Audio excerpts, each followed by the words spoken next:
Greetings and welcome back to the podcast. This episode we are joined by Mr. Rob Broen, President and CEO of Athabasca Oil, a Calgary-based energy company listed on the TSX with a market cap of approximately $3 billion. Mr. Broen joined Athabasca in November 2012 as Senior Vice President Light Oil and was promoted to Chief Operating Officer in 2013 and CEO in 2015. Mr. Broen has over 25 years of exploration and production experience, including 18 years with Talisman Energy in various roles. Mr. Broen earned a Bachelor of Science degree in Chemical Engineering from the University of Alberta and is a graduate of the Ivey Executive Program at the Richard Ivey School of Business. Among other things, we discuss stock buybacks, 80 years of reserves, and why return of free cash flow is good for Athabasca investors. This podcast episode is powered by ATB Capital Markets. ATB Capital Markets provides financial solutions and strategic advisory services to help businesses thrive. With a track record of successful deal execution, ATB is a full-service investment dealer with a deep understanding and commitment to the industries it serves. Visit atbcapitalmarkets.com for more information.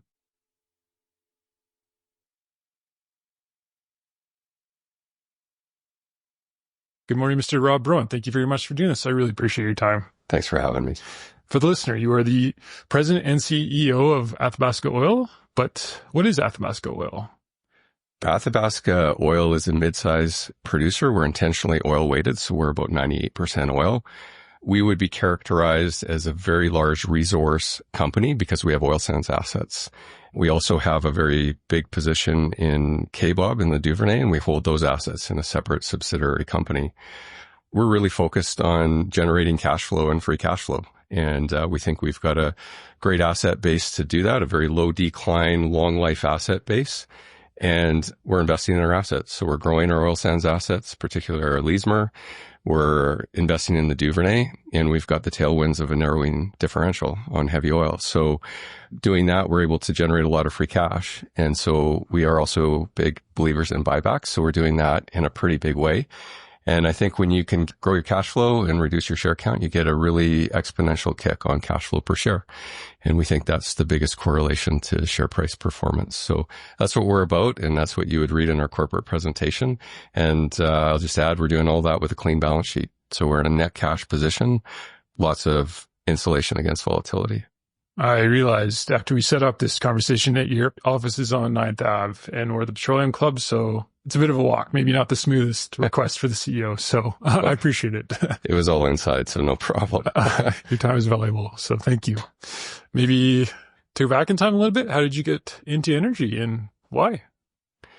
So I'm born and raised in Alberta. I grew up in central Alberta in a town called Camrose. So if anybody's been to Camrose, it is not really an energy center. So there's not a big oil and gas industry around that area.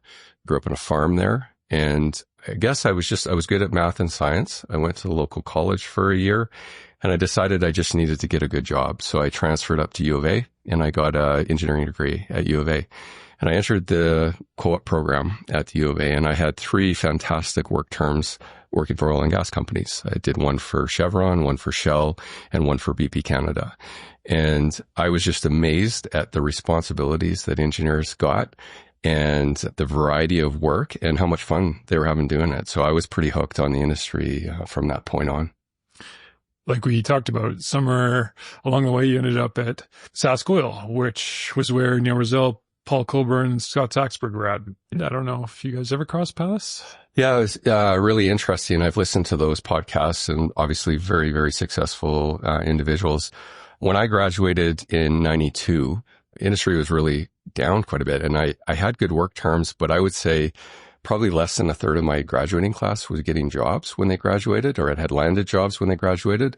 I was very fortunate that I received an offer from Sask Oil, and it was very appealing to me because I was going to be placed in Swift Current. And so it was a field-based job, which I liked, but Sask Oil had this philosophy of business units in the field. So actually in Swift Current, we had geoscience, we had finance people there, we of course had operations, and we had local management. So that was my first job. I was an operations engineer, pretty head down, in the job I had there. The individuals you've mentioned, I didn't work directly with them. Obviously, I know them now. I know who they are now, but we never crossed paths when I was at Sask Oil. So it seems to me Sask Oil had some good DNA for people starting out. Something unique was going on there. A lot of good history and success that has spawned from that company. So. Yeah, absolutely. Then you got to Talisman for roughly 20 years. Fast forward a bit. Yeah. So, how I moved to Talisman was I'd done a work term for BP Canada. And in 94, I got a call from my supervisor that I was a co-op student for. And Talisman was a fresh new company, spun out of the BP Canada assets. And he asked if I was interested in joining them. And it sounded pretty exciting. So I went over there, and my first job was actually based in the Chauvin field just south of Lloydminster. So again, another field job. It worked pretty well for us personally because, our first daughter was born there and it's closer to Camrose. So I did that for a few years and then ended up in Calgary, and I did a lot of really interesting jobs at Talisman. It was, I was in Calgary. I went to Grand Prairie as a field manager. I think you can probably hear a theme. At the first part of my career, I spent significant time in field areas, and that's really valuable to me. I really think it's important to understand the assets right from the wellhead. And I think recognizing that good field leadership, they run a big business and they can make or break you. And knowing what the conversation is like when Calgary's off the line is pretty important too. So I got those experiences early in my career and also at Talisman. And got lots of really good jobs when I was there. Talisman was more conventional assets versus the oil sands you're doing now? Yeah, I did not actually work oil sands until I came to Athabasca. So at Talisman, the last job I had there, actually, when it was moving, Talisman had made the decision that it was going to move into the unconventional space, particularly the shales. And we had acquired a fairly large land position in the Marcellus, so Pennsylvania, a little bit in upstate New York. And we recognized we couldn't run that asset from Calgary. So I was asked if I would go down and essentially start up the U.S. operations. And so I did. I moved to Pittsburgh with my family. That was a big ask for my family at the time. And we took, I think, about 25 people from corporate head office, and then we hired a bunch. And it was an amazing experience. It was essentially a startup.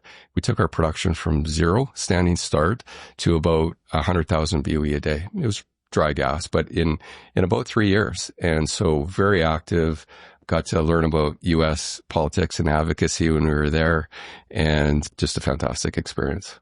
Was that the kind of peak shale time, or what time frame was that? Yeah, it was early days in Marcellus. So when I was there, the Marcellus was producing less than a BCF a day.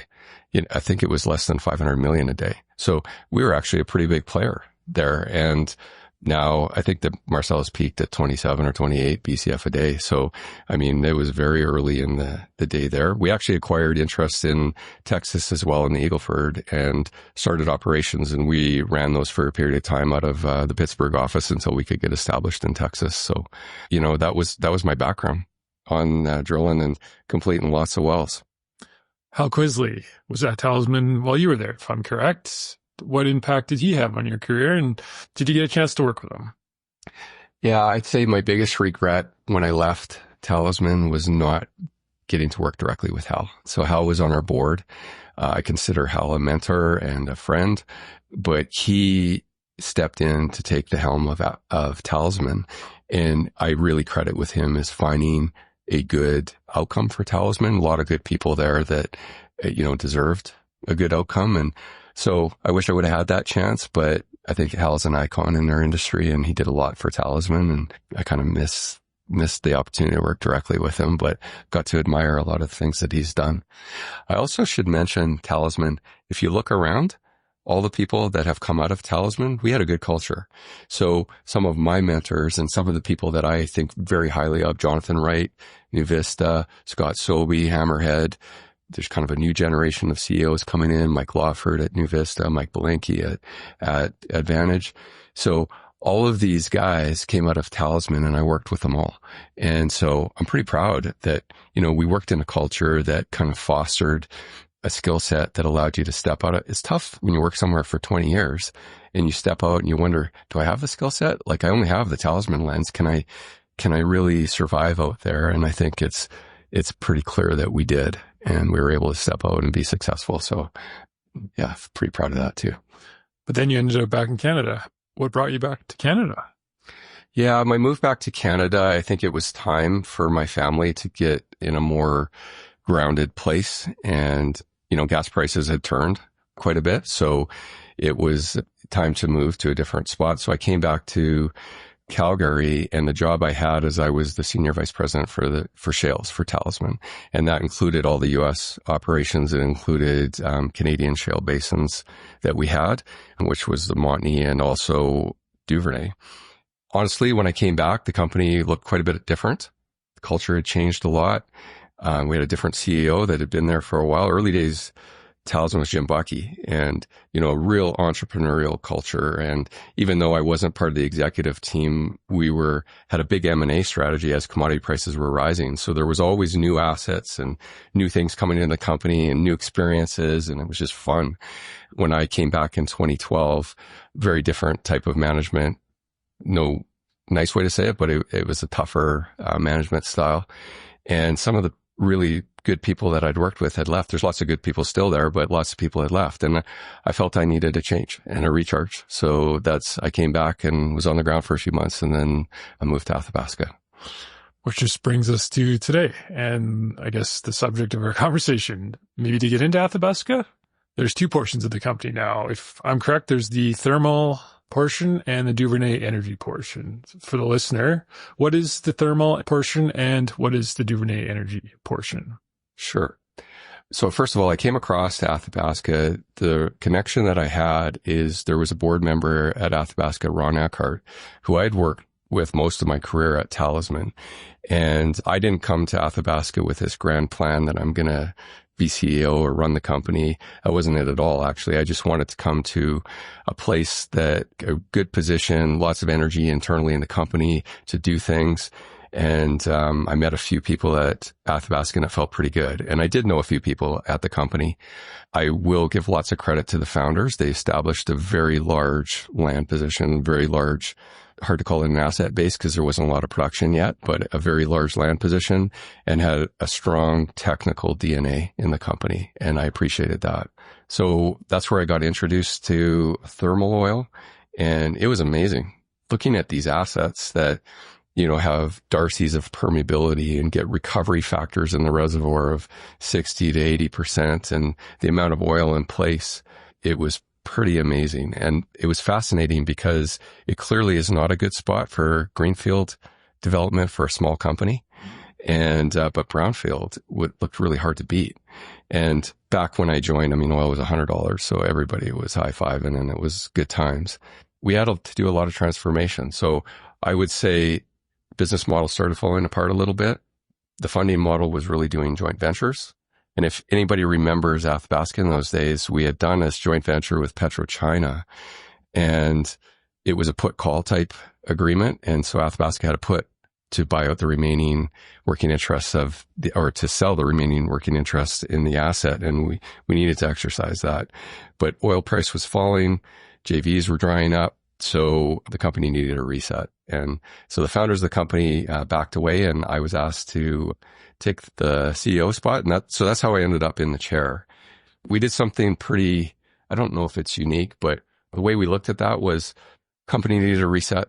We did a little exercise that I call the predicted future. So, you take all your assets and you do a typical budgeting exercise, and you roll them all up and see what it looks like. And we didn't like it. It didn't look compelling, and we needed to make some changes. So we did something that I call our created future. And we said, okay, what do we want it to look like? And we defined that, and then we reverse engineered what it's going to take to get there. And so to your original question, how's your company made up? We had to make some changes to the asset base. So how's that for a starting point? We need to upgrade our asset base. So we had a decent asset at Hanging Stone. That was a property that was sanctioned before I got there, and, we saw it built out, but we needed to do something different. So we ended up buying Statoil's thermal oil assets when they exited Canada. And I think that was really fortunate. So our thermal oil assets are comprised of the original Hanging Stone, plus we have these fantastic assets that we acquired very inexpensively from Statoil. I think our timing on that was perfect. And that's what makes up our thermal oil assets today. So you have the thermal oil and Duvernay energy, which is more of a unconventional shale asset. Yeah. So our Duvernay position, I mean, we had a lot of Duvernay land in the Kaybob area, and that was another part of our creative future. When you looked at that land base, we had, I can't remember the number, but I think we had over 400,000 acres of land in Kaybob. And at that time, it was very early days. And the Duvernay basin in Kaybob is very complex. It's deep, it's expensive, it's high pressure, it has a complex thermal maturity set of windows in it.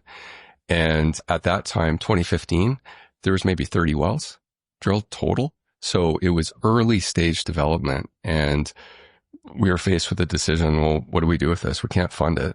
And we could try to guess where the best area would be and try to hold those lands and really develop around that. Or you could try to do a JV and find a partnership where you can de-risk it. And that's what we did. And ran a process and ended up doing a deal with Murphy Oil. And that was a cash carry deal. And we used the cash to help delever our balance sheet. And the deal included this carry where Murphy was required to spend $1 billion to de-risk our land base and define over an area. And we took a lot of heat for that deal when we did it, because some investors thought we were giving assets away. And yeah, we were diluting our working interest. But in hindsight, that was the best and only deal we could have done. And here we are today. We de-risk the asset base. We have a very protective joint development agreement. So it's much stronger than a typical land agreement would be. And, we have rights. We kept operatorship of everything in the area from a facility standpoint. And we found that would be important one day. And so the recent news on Duvernay is we wanted to take back our strategy. So what we did is we bought about a township of land at Crown Land Sales. And I think that was just before, some of these mid-caps started moving into the area. And we approached Cenovus. They had a nice block of land, another township of land that we were interested in. And we proposed to them that, we form this subsidiary company that we spin out separate from Athabasca.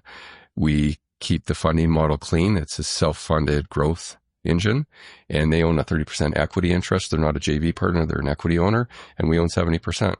And so within that company, we have these working interest JV with Murphy, but we also have a substantial 100% working interest land position. And you fast forward today, now there's well over 1,000 wells in the area. Subsurface is pretty de-risked. Costs have come down a lot. We have cash flow, we have a production base, and we think that we have this platform to really grow that company to probably 20,000 barrels a day, we think, by the end of the decade. And we've repositioned it where it'll add a lot of value to the Athabasca shareholder. In simple terms, the oil sands, the thermal oil, are a heavier oil with higher viscosity.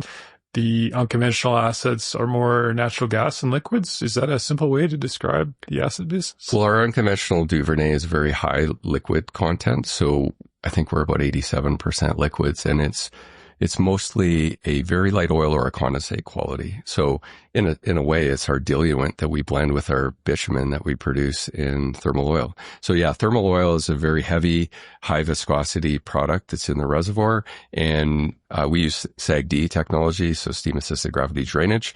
And we steam the reservoir, heat up the bitumen, reduce the viscosity, and then we're able to either flow it or pump it to surface and sell it. So yeah, they're entirely different. Mm-hmm. I think the biggest thing to adjust to is, the Duvernay is short cycle time, high initial return type business, high decline. And thermal oil is longer cycle time, very low decline, and, kind of lasts forever. Our thermal oil assets, we have an 80-year plus reserve life on them. So it's a massive set of reserves, that just stay there for a long time.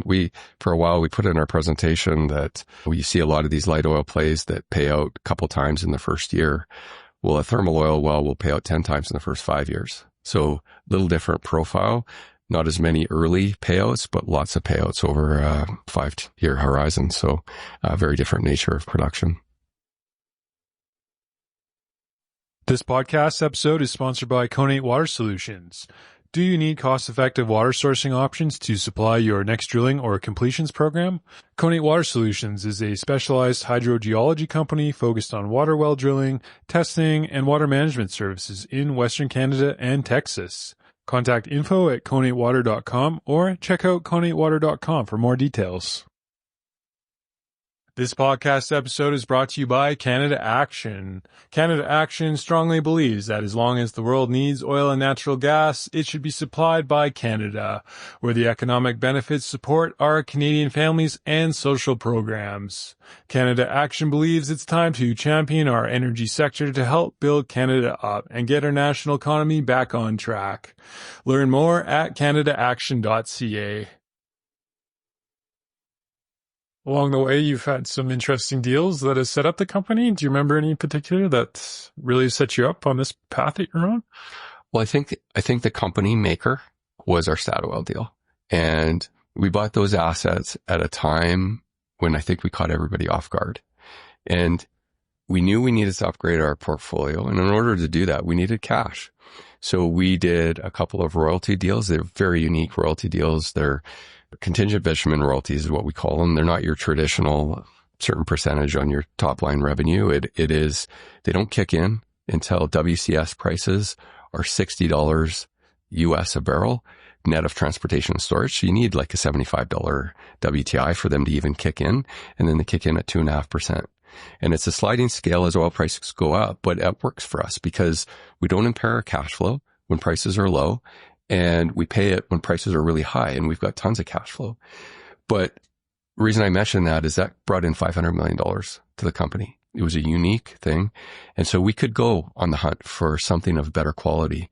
And I will give credit to Bob Rooney, who had the connection at Statoil. And we approached Statoil and we had an inkling that they were thinking of leaving Canada for different reasons, mostly due to the uncertainty in the social, license in Canada.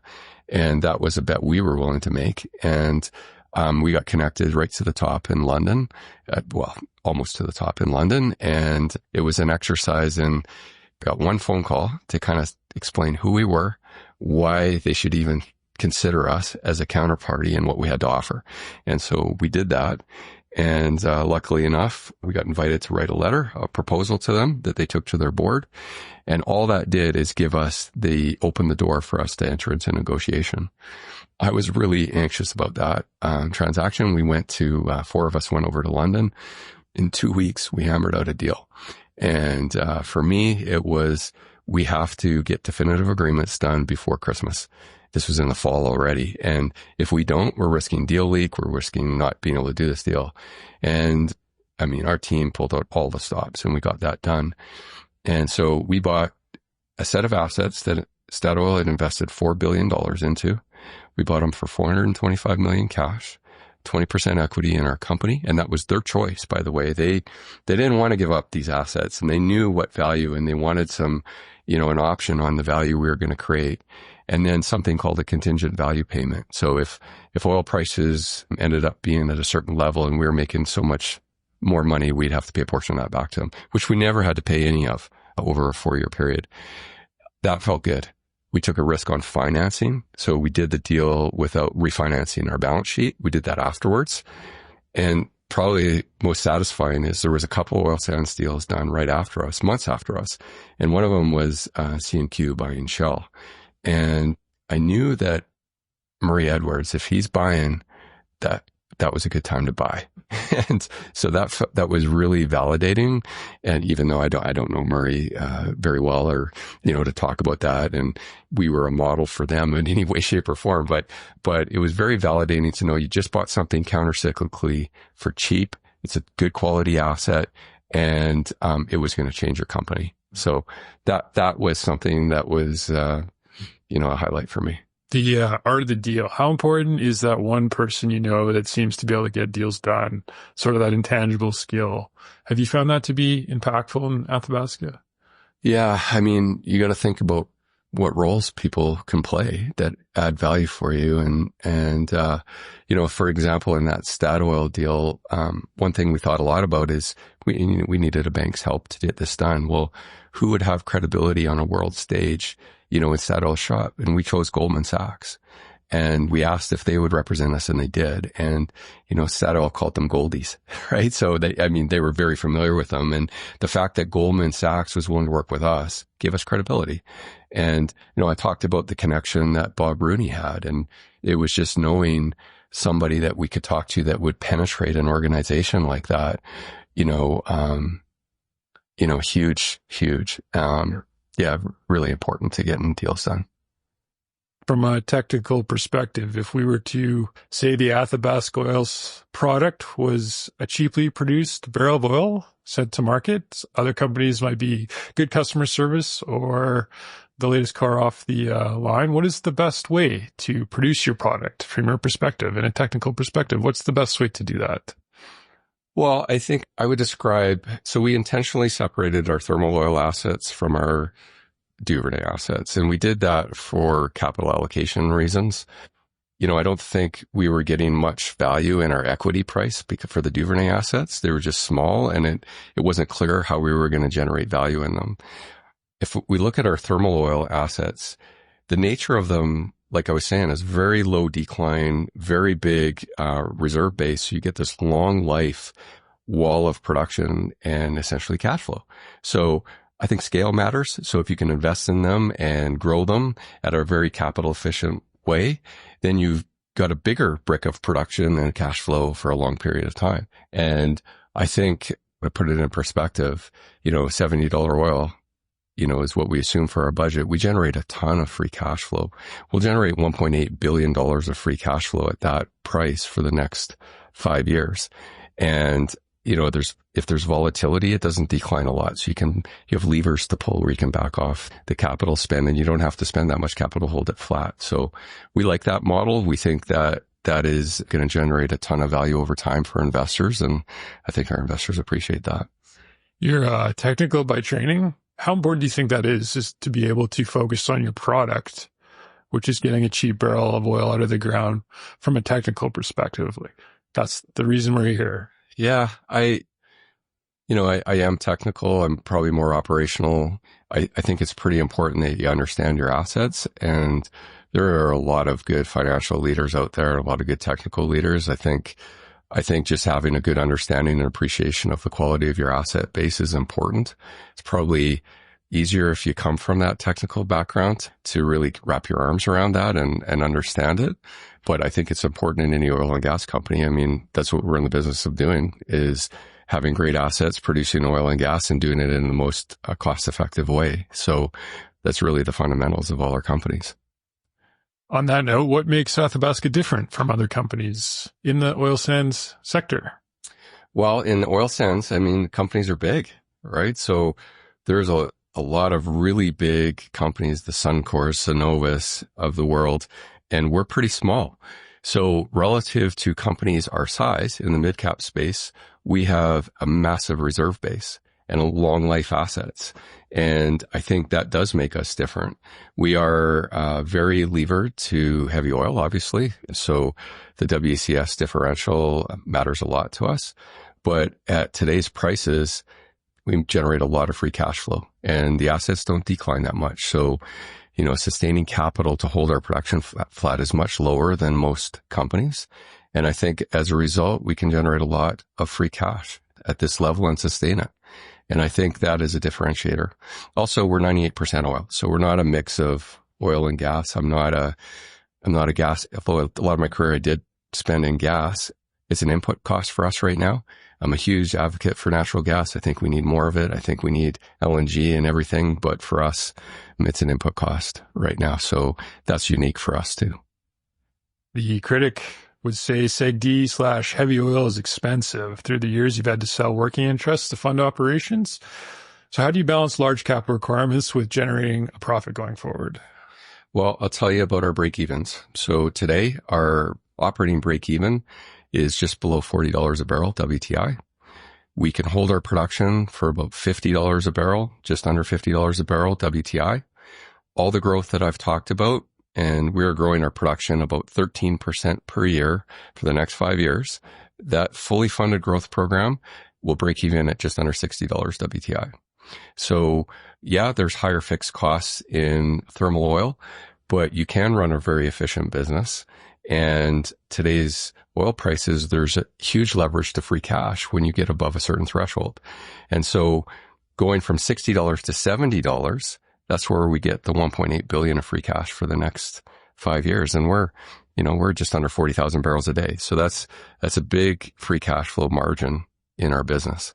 So, I think the steadiness and the predictability, and frankly, the subsurface is pretty low risk. These are highly delineated fields, offsets the cost nature of the business. Yesterday we were at $80 WTI, which is good. Okay. It's good for us. Take that. Plus, I think you get the exchange rate that helps you out too, or how does that impact the business? Yeah, exchange rate's big. We sell our product in US dollars. So the cheaper the Canadian dollar, the better it is for us. So that's actually currently softening the blow of all the noise that's happening on tariffs and impact on differential. But I think one of the game changers for oil in the last couple of years has been we're long egress now. So at least for a while. And so the Trans Mountain Pipeline came on stream. Here we are sitting in January and there's no apportionment on the Enbridge system, meaning nobody's getting cut back or nobody has to cut back because there's ample space. And so you're seeing the differential reflect the cost of transport. And that is very good for heavy oil players. And we haven't been there in a long time in Canada. So that feels pretty good. We've got the tailwinds of that. Of course, there's noise, as everybody knows right now with tariffs and everything else that's putting pressure on that. But companies are different today. We're clean balance sheets. We can withstand volatility and we can just focus on what we do best. December 5th, 2024, Athabasca made the decision to allocate 100% of free cash flow back to shareholders. Why is this capital allocation strategy the best to maximize shareholder value from your perspective? Well, I think we were one of the first to allocate 100% of our free cash. I might just back up a little bit from that. I mean, COVID had happened and the financial crisis that went with it and, oil prices falling off. And so here we are at Athabasca. We'd done all this work to turn our asset base around and get a better quality asset base and position it. And the next step was to refinance our balance sheet, and then COVID hits. And I think very few people would have said Athabasca would survive this, right? Like we were vulnerable to that. Probably the most difficult part of my whole career. And we had debt on the balance sheet, but what we did have is we had cash. We had cash in the bank and we had some term left on our debt. And we had so many debates prior to COVID about using cash that was on the balance sheet and to pay down debt as we go. And I was actually of the position we shouldn't. And the reason I didn't want to was because I felt that was going to be leverage for when we needed to finance, and to have some cash and be able to refinance with some strength would be important. And it was not at all, because I thought there might be a global pandemic coming or anything like that. So we were lucky that way that we had cash in the bank. So we battened down the hatches like everybody did. And we in fact shut in our whole hanging stone field for 5 months. Did everything that we could to pull back. We were still losing money. I think we were losing $1 million a day for a period of time, but we had cash in the bank. So here we were staring down debt holders when you're vulnerable like that is tough. And I didn't have that experience before. I have it now. And coming out of that, we took the position that, you know what, commodity prices will turn when we come out of this and we'll be in a good position to refinance. So we did. So we refinanced our debt. But when we did that, we decided the first objective is we have to take back control of the strategy of our company. And the only way you can do that is you have to be low leverage. You have to take down your debt. And so we refinanced, but we did it pretty creatively, where we had a provision that we could use any free cash that we generated to pay down that debt cheaply. And that's exactly what we did. And it was a costly deal. We had to give up some warrants, so added some equity. I didn't like that. I didn't want to do that. It's what we had to do to survive. And so very quickly we took down our debt. We met our debt targets. And then we said, well, what's what's going to be the best next move. And so that's when we made the decision, well, we can't be all things to everybody. We need to focus on one thing at a time. And you look at the intrinsic value of our asset set. You look at what we felt were tailwinds that were going to come on cash flow. And we just felt like, let's buy back our stock. This is the best thing we can do.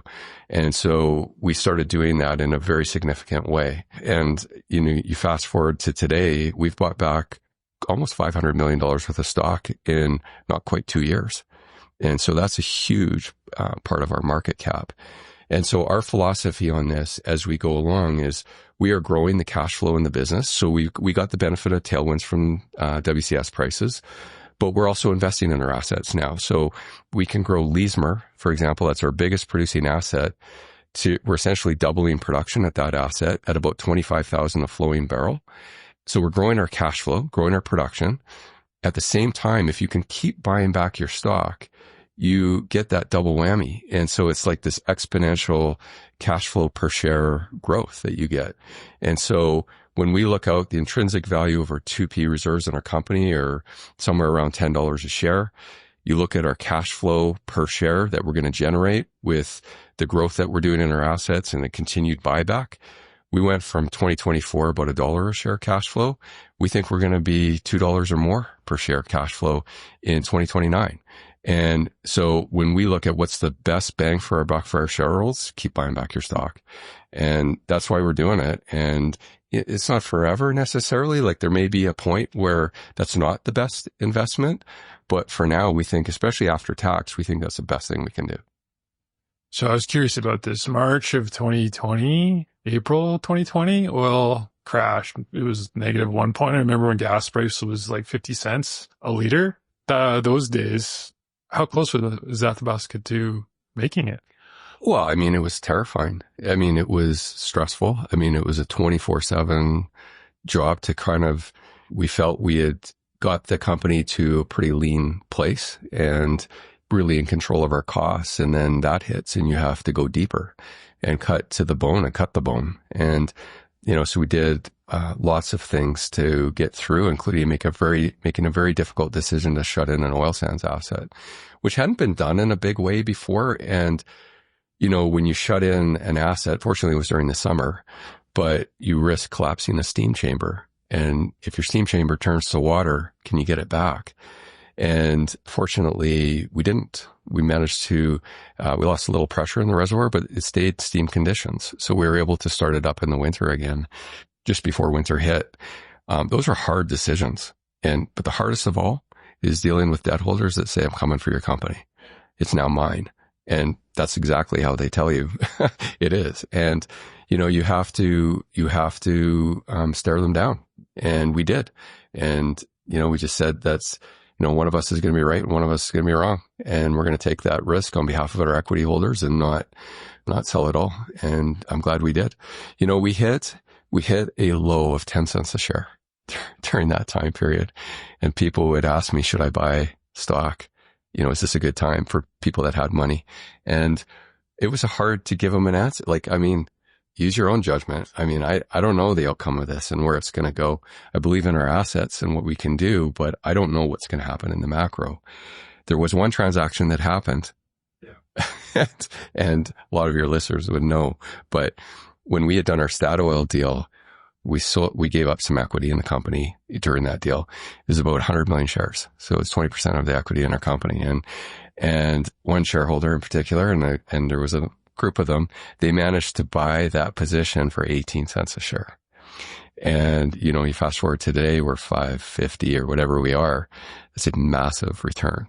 And so that was probably the best trade, I think, that some of them did. And I'm happy for them, right? I think it's always a good day as a CEO when you're talking to people who make money on your stock. So we came out of that, and that was rewarding. Can we mention his name? He's a big supporter of the podcast, or does that? Well, I'm not going to mention his name. It's up to him if he wants to mention his name, but he's been very supportive of the company. And Mr. Nuttall. He's a oil bull.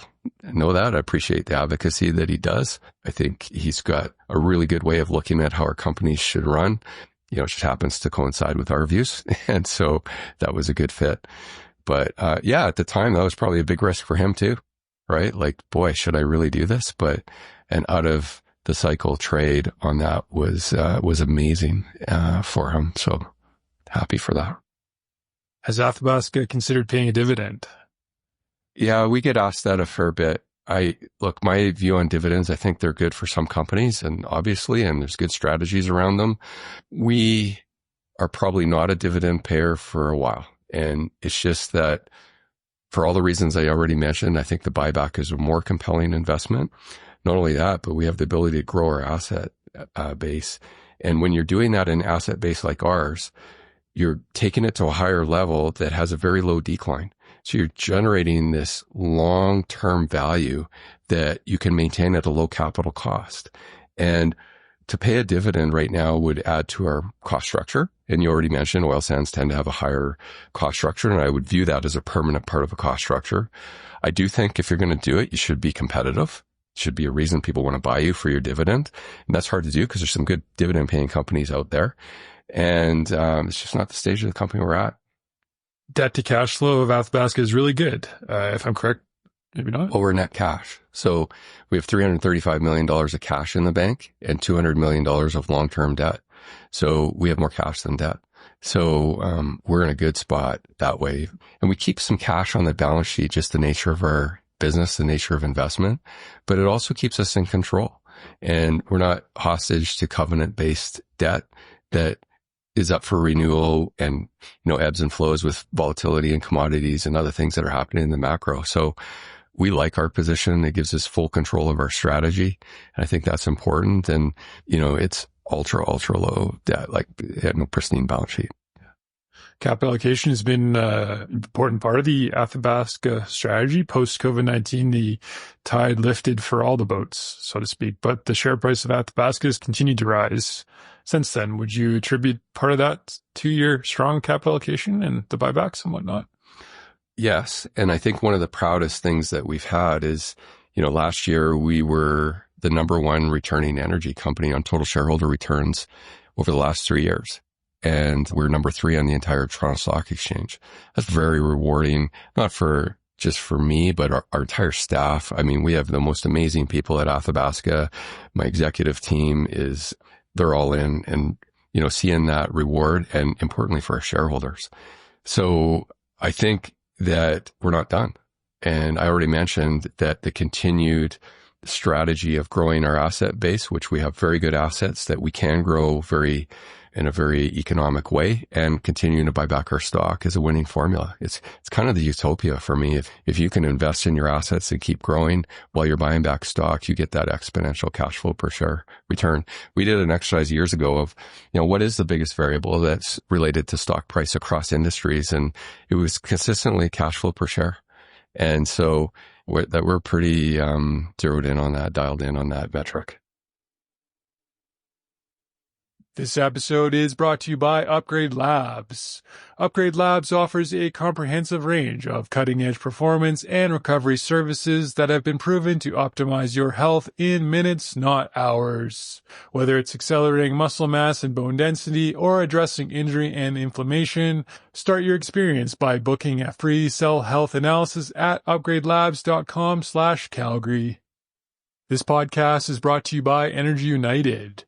Energy United is an organization with a mission to promote practical energy policy across Canada. Energy United is building a community of Canadians that are passionate about Canada's natural gas and oil industry and are willing to take action. Energy United is driving change on issues that matter, all the way from the carbon tax to the emissions cap. Join Energy United to make a difference at energyunited.ca. Speaking of shareholders, you are one. If I'm correct, you're the top inside owner of Athabasca. So it's important to you to treat shareholders, including yourself, right? Do you remember the first day you put your own money into the company? Yeah. I probably came up through a more traditional path. So I worked in Talisman, which is this entrepreneurial company. And, I had stock in that company. I would always be one who held your stock to the end. So if you had 10 years on a stock option, I would hold it 10 years, and that didn't always work out very well for me. But yes, I think it's important to invest in what you're doing. There was a period of time, though, I was investing and I wanted to invest, and we had things like RSUs that management get, and they would vest, but because our stock price had gone down. I was paying more in taxes to hold all that than I was getting. There's a point where I paid more in taxes than I owned in equity, which is really bizarre and perverse. But yeah, when you really believe in it, you have to invest and you have to be aligned with your shareholders. So, you want a substantial position so that, if the company's making money, so are you. And if you're not being rewarded and along with your shareholders. So it's very important. I think you've had some entrepreneurs and your shareholders that have, went all in and really more so than I have ever had to in my career. But it's super important to be aligned. You're more intelligent with skin in the game, is the saying. It's helps your own, sharpens the pencil. Yeah, absolutely. I mean, everything is, every decision you make, everything that you're doing matters, and it matters not only to the company, but to you personally. And I just think it's super important. Athabasca has leverage on oil prices. For the listener, for every $1 increase in oil, how much torque does that have on cash flow? If I'm correct, a $1 increase in WTI pricing equates to an increase of $10 million in cash flow, and a $1 increase in WCS pricing equates to a $17 million increase in cash flow. 1 penny move in the FX rate. So if we go from 70 cents to 69 cents, that's about $10 million in cash flow. So we're very sensitive to all those variables, and relative to our size, probably one of the most sensitive. But I will say we have so much stability in our operation and our balance sheet. I think people buy us for that torque. If you want to have exposure to oil, you should own Athabasca for sure. And if you want some stability when there's volatility and be exposed to oil, you should own Athabasca. And that's been a big transformation. Nobody would have said that about Athabasca 10 years ago. But it feels good to be that today. We don't hedge much. We will hedge a little bit on, seasonal volatility that usually comes. So differential. We're still pretty tight egress, so there can be operational things that happen. So we try to protect that a little bit, but we've got the protection of a balance sheet and a pretty low capital program relative to our cash flow generation.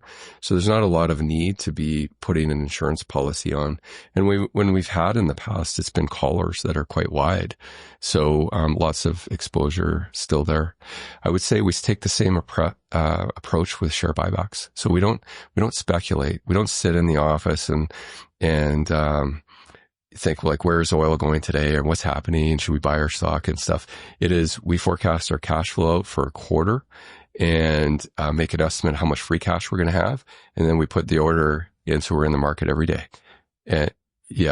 And continuously do that. And you can see that. I mean, we have a track record now of doing that. And I think that's a healthy way to do it. And I think our investors appreciate that too. The seasoned oil investor would say it's not a matter of if, it's when we get volatility in oil prices, but Athabasca's strategy is a clean balance sheet for defense. Yeah, I think clean balance sheet and also having some levers in your portfolio. We've always been a company about levers. So whether it is things that you can pull back on, your capital program, if you had to cut back production a bit, you could. There's been financial levers that we've had in the company before. We did some fantastic gold standard royalty deals back in a number of years ago that generated cash. So I just think that you have to have that flexibility in your company to be really insulated against volatility. Is it Leismer? Leismer, yeah. Leismer. Yeah. The reserve life index, which is basically the oil is there, is about 70 years. But as technology improves, do you speculate that there may be more oil there than you know right now? You don't know what you don't know. Could there be even more? Do you ever think about it that way? So we are growing Leismer to 40,000 barrels a day. When we are at 40,000 barrels a day, we will still have a 50-year reserve life on that asset. That's why oil sands are so amazing. I could show you a net pay map here today, and I could show you where all the pads are going to go and what that looks like for the next 50 years. It's pretty amazing. I think for Athabasca, the real strategic challenge is how do we bring forward some of those reserves? How do we turn that into cash flow today so that our shareholders realize that return? And I think that's an important strategic part of Athabasca. We have another asset called Corner. and it's just offsetting Leismer. So when we bought these assets off of Statoil, it was kind of a throw-in. Like we kind of got it for free. So it's got 900 million barrels of 2P reserves and resource with it. And what's unique about it is it has a 40,000 barrel a day regulatory approval in place. It's on a pipeline right away, our egress out of Leismer.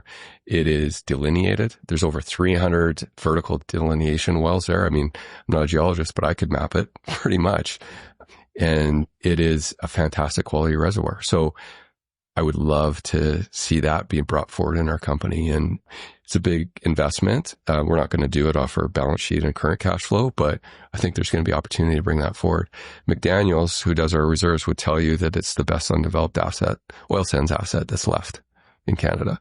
So I know you can go into the Cenovus's of the world and they have good assets and stuff, but from a standalone, I don't know anybody that has one like it. The recovery factors are getting better all the time. There may be a lot more oil than you think. Who knows? Yeah. I mean, technology and everything, beauty of oil and gas industry. Technology changes, you get more efficient, things are better. We're drilling 1,500 meter laterals. The original developments were 700 meter laterals. We put in flow control devices in wells, and that gets better, more even, uniform production across the well. We're doing co-gas injection. So inject natural gas, which is cheaper than generating steam, and hold the pressure there once your steam chamber is built. It lowers your emissions. It gives you excess capacity at your plant to add more production. It's a fascinating business, and we're getting better and better and better at it as we go along. Speaking of technology, the SAGD extraction process is fairly low impact, so the environmental attributes are pretty good. But how is technology improving the environmental footprint of Athabasca? Well, I think all of those things that I just mentioned improve the environmental footprint. Every oil sands company is doing this stuff for sure. Athabasca, I would say we're more of a fast follower. It's really hard for us to take steps out and do R&D type experiments in our plays. I think the game changer for oil sands is going to be carbon capture and storage on emissions. It has to be economic though. There's just really no money in it, and it's hard to make a case to allocate capital to it when there's pennies on the table. And so I think the challenge with it is it's got to happen. It's going to happen over time. Our industry's going to do it. It's just the timeline can't be in the next 4 years. That's unrealistic. And I think that's been the biggest challenge with what's been put on the table by our federal government is unrealistic deadlines that are not attainable. And so a more measured approach to that and investment over time, and really understand the capital allocation and the fiscal and economic certainty that might go with it is important to invest in that. SAGD is nice because it's basically a straw underground in simple terms that has very minimal disturbance as it is, which is a big selling feature for the technology. Yeah. It's very different than a mine, right? Like we're not digging up the soil and pulling the bitumen out. It's all underground. It's pretty shallow, 300 to 500 meters in depth. And same thing you do in shale play. We're getting more well pairs per pad, so less surface disturbance. Drilling longer horizontal wells, you access more of the reservoir from a smaller surface footprint. We're lucky that it's in an area that's really not populated, so it doesn't have a big, in your backyard impact. I'm a strong believer our companies are very responsible. Like, the environment's important to us, like all of us personally. So it matters a lot. We're not running roughshod over these areas. And I wish our federal government would recognize that and promote that more in the world, because the world really needs our energy. I'm a strong believer in that as well. We're going to continue to improve and find ways to get better and more responsible as we go. Given the recent changes in federal politics, things are changing out east in Ottawa. Do you view this as a positive thing for Athabasca and the Canadian energy sector? Yeah, absolutely. The challenge, the most disturbing thing is that we feel like we have had a federal government that is not supportive, is constantly putting policies in place that are destructive to our industry. It's very hard to get investor support when you are not getting fiscal and regulatory certainty, and that's a problem.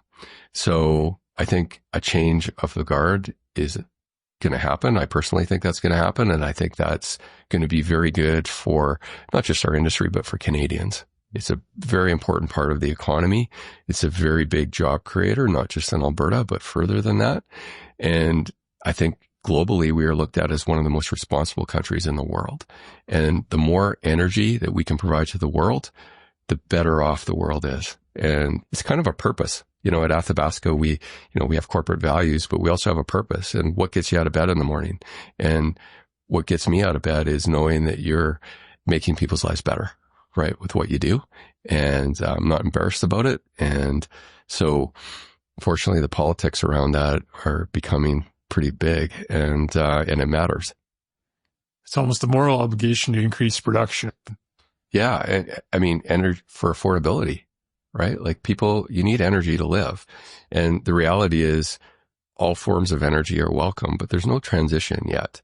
And, natural gas is a very good bridge to the future. I think nuclear really is the only thing that's in abundance, that you can create in abundance and replace what oil and gas ultimately is bringing to the table.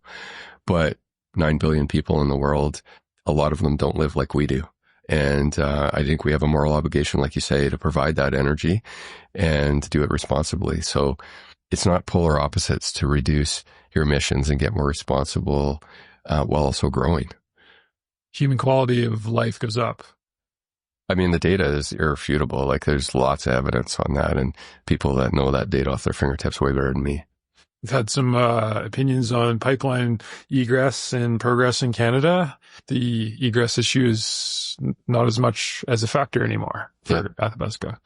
Well, at least in the short term, but we could fill it again, and I think it will get filled again. So we need more egress. I mean, there was a time at Athabasca, nobody knew what pipelines were going to get built, and we had to take service out in Trans Mountain Pipeline and Keystone XL, and that's a big draw on your balance sheet to be able to do that. But to try to get at least some mitigation of the risk around that, we had to do it. We're not doing it today. When I think about you look at current politics, a threat of a U.S. tariff on Canada. Canada is a supplier of resource to essentially a manufacturing country. We should be in control of how much we send, who we send to, what price it goes at. It should be dictated by the world prices, not held hostage to just one customer. And we've done a terrible job of that in the last 10 years. We've canceled all these pipelines that would have given us that leverage and that freedom for our economy and for Canadians. So here we are today, and we're held hostage to it. And what a shame, shame on us in Canada for putting ourselves in that position. And we tried as an industry, but there was a lot of roadblocks in front of us. Couple questions from Twitter. Sure. This one's from an anonymous account on Twitter. Why did you name the liquids-rich natural gas spin-out Duvernay when in 2008 there was another rather successful company called Duvernay, started by the Tourmaline crew? So that is a regret I have, I will say. It wasn't intentional. There was no link. Nobody sat down and said, hey, we should tie our name to that hugely successful venture that happened. And, if Mike Rose was listening, I would apologize for doing that, but it never crossed anybody's mind. Like everybody that was working on the asset wasn't thinking of that. Nobody looked back through the history to think of that. We took it through two companies, two boards, and nobody brought it up, and I didn't. And so I'll take accountability. We would have done it differently if I could have a do-over. But at the end of the day, what I asked for is I wanted to see a simple name that it would be very obvious to investors what we're doing. And you couldn't get more simple than that for what we're doing. So it's a shame that it turned out that way, but it wasn't intended to undermine or take advantage of a previously successful company. Maybe a tip of the hat. Yeah, absolutely. So, yeah. This one comes from Colin. Why do all Canadian oil companies seem to be growing production at a time of relatively low oil prices, limited egress growth, and now the instability of an American president?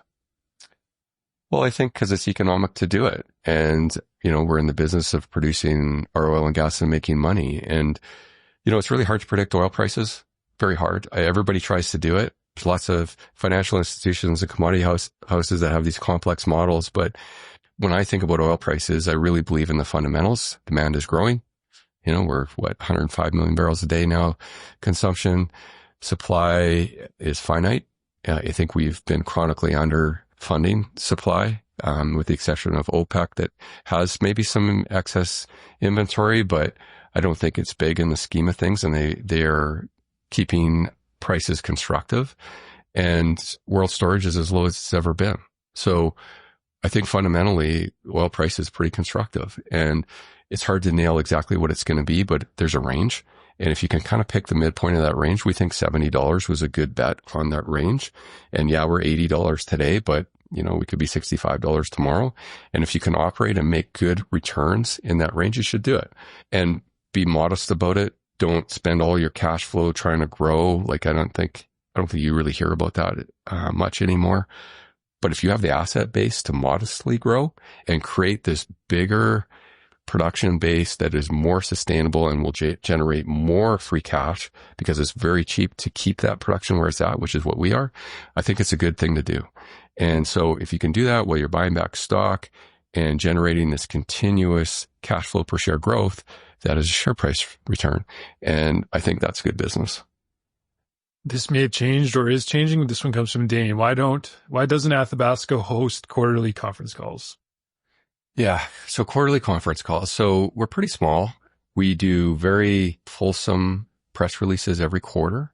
We really didn't want to become an event-driven type company, so we backed off doing any kind of out-of-cycle press releases where we could. We found that our research analysts, we tend to do lots of one-on-ones and lots of follow-up, and that's where they tend to want to ask their questions. And got a lot of media attention at quarterly calls and think that was value added for most of our investors. So we kind of backed off, on balance, thinking that we were pretty transparent and laid out everything that we were doing pretty well to investors. So it's a lot of effort to put a conference call in place and prepare for it and stuff. So I'm not saying we'll never do it again. I'm not opposed to it.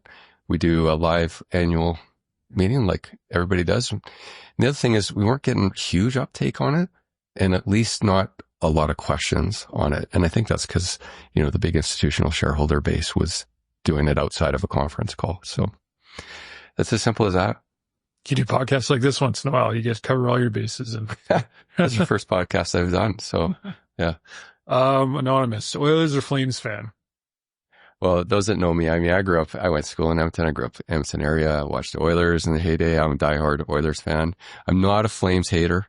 So if the Oilers are in it, that's who I'm cheering for. And if you went around, people at my office would know I'm a big Oilers fan. You got close last year. Yeah, no, it was exciting. It's a long time coming. But this year maybe, hey? They're doing really well. Is the eventual plan to divest the Duvernay non-thermal assets and become a pure play thermal co? I think the value with Duvernay Energy Corp will come when we crystallize what we're doing. So what we're doing is we're generating cash flow in that company. We're reinvesting it directly into the business, all of it. And it's self-funded. It's got no debt in it. So the land is all held. We can control the pace of development. But we think at a $70 oil price, we can grow production. This year, we entered the year about 3,000 barrels a day. We think we're going to exit about 5,500 barrels a day. We've got some really exciting production to come on in that asset. And we will grow to 20,000 barrels a day. And when we're at 20,000 barrels a day, we think we'll have inventory for 20 years. So that's a sizable company that has real value. We have tons of options with it. We can IPO it. We could sell it. We could merge with somebody. We could buy more. We could spin out a dividend back to Athabasca and Fund Corner, as an example. We'll cross that bridge when we come to it. I just know that I don't believe we get much value in our equity for it today. And I think it's going to be a huge option piece for our shareholders in 3 to 5 years. Another one from the account titled QE. Does it make sense to divest Hangstone to one of the other larger oil sands companies and use the capital for Lismar expansion? Well, we've explored probably any idea we can to get at corner. Hangstone's a pretty good asset. So it took a lot of grief in the days when oil was $40 and, it's not a Christina Lake type quality at reservoir. But look, it was 7,500 barrels a day flat this year with almost no capital investment. It has generated $325 million of operating income in the last 3 years with almost no capital investment. We drilled a set of wells here recently. We're steaming them right now. Our first wells that we've drilled since the asset came on in 2015. So we're really excited, by the way. They're double the length of the original wells. I think they're going to be good. We don't have to do any infrastructure investment, great capital efficiency. My view on hanging stone, everybody needs a hanging stone in your portfolio. It's stable production, cash cow. It's not as economic as investing in Leismer. So Leismer is our growth asset. Hanging stones are cash cow. Let's hold it flat, minimal capital. To sell it today, it might be hard to sell. I'm not sure a Cenovus needs this hanging stone in their portfolio. I think it's a very good asset. I look at our assets in the Q3 last year, every asset we had was close to $50 netback. So if you stack that up against anybody's assets out there, it's pretty good. So it's probably not a realistic thing to sell it and expect to get the value for it and then turn it around and invest in corner. So that's probably not on the table. In terms of company culture, you aren't going anywhere, but how do you ensure that the right people are being promoted within the company, not politicians, and on the flip side, people that are focused on good capital allocation and technical development? How do you ensure that continues, especially as the company grows? You know, we did some work on call it our company culture a few years ago, but what we really talked about is what are our values in the company? Like if you worked at Athabasca, what's it like to work there? And where we landed on was 4 values. One is passion. So we're really passionate about our jobs, our business, what we do in energy. That's really important. And anybody who knows me, that is fundamental to who I am, right? You have to be passionate or why bother? The second thing is we're really good at what we do. We don't choose to do everything and we're not doing everything, but the stuff we're going to do, we better be good at it. Third value would be we get stuff done. And you have to, right? You can't just arm wave and talk about all the things that you'd like to do. You got to actually deliver and you got to consistently deliver. And I think we're pretty good at that. I think if you looked at our track record, we don't miss on quarters. We consistently execute on things that we talk about. And if we don't think we can, we don't talk about it. That's important. And the last thing is ownership. And I think it's just, own the good times, own the bad times. And I think you'd see that everywhere in our company. As far as succession planning and stuff, I mean, I'm very proud of the people I work with. I think that culture works well for us. It's pretty pragmatic. And our executive team is very seasoned. I've got a CFO who is pretty young when we put him into that role. He's as seasoned as any CFO out there now with all the things we've done at Athabasca. We've got technical teams that it's a unique skill set to have a good thermal technical team. And not many companies have that, especially our size. So I think that's unique. And so I don't think shareholders need to worry about whether I'm there or not. I think this company is really good shape for whatever's in front of it. What's the hardest part of your job? I feel much better when we have a capital plan that I know we can execute on. It's almost locked and loaded and it doesn't have a lot of volatility. That feels good. I spent a significant amount of my time with investors, which I should. And I think that's an important part. I think we've really, made good decisions on capital allocation. And I think that have resonated with shareholders and have been reflected in our share price. I think the macro is hard to take. That's hard. Like as a smaller company, your voice is not as big. It's harder in Canada to have a platform. We try to do what we can to participate in advocacy and be part of an industry that does advocacy. I get really disturbed by watching call it organized chaos that happens in Ottawa. We have had a leadership vacuum, not just recently, but for 10 years, in my opinion. That's hard to run a business with any kind of certainty when you have that. That part's hard. Dealing with volatility and commodity prices that you don't control. You know what? Just get your business in good shape and stick to what you're doing and be good at it. And I think you can get through all of that. So yeah, enjoy your job. If you were to leave the investors and listeners of this podcast with a message, what would you tell them coming into 2025 and forward? Well, I think I would just say Athabasca specific. I think we've got a stable business. We've got great assets. We're predictable and we're going to generate a fantastic return in the next 4 or 5 years. And we're very focused on that, and we're not going to do anything to dilute that. So appreciate the support we get from the investors, but it's a pretty good place to be. We're a unique investment too, relative to a lot of the other companies our size out there. Well, yeah, I really appreciate your time. Maybe just a quick thank you to Ian Dundas also for connecting us. I appreciate that. Hopefully we did it justice. I really appreciate your time. Okay. Thank you very much. I'll end it there.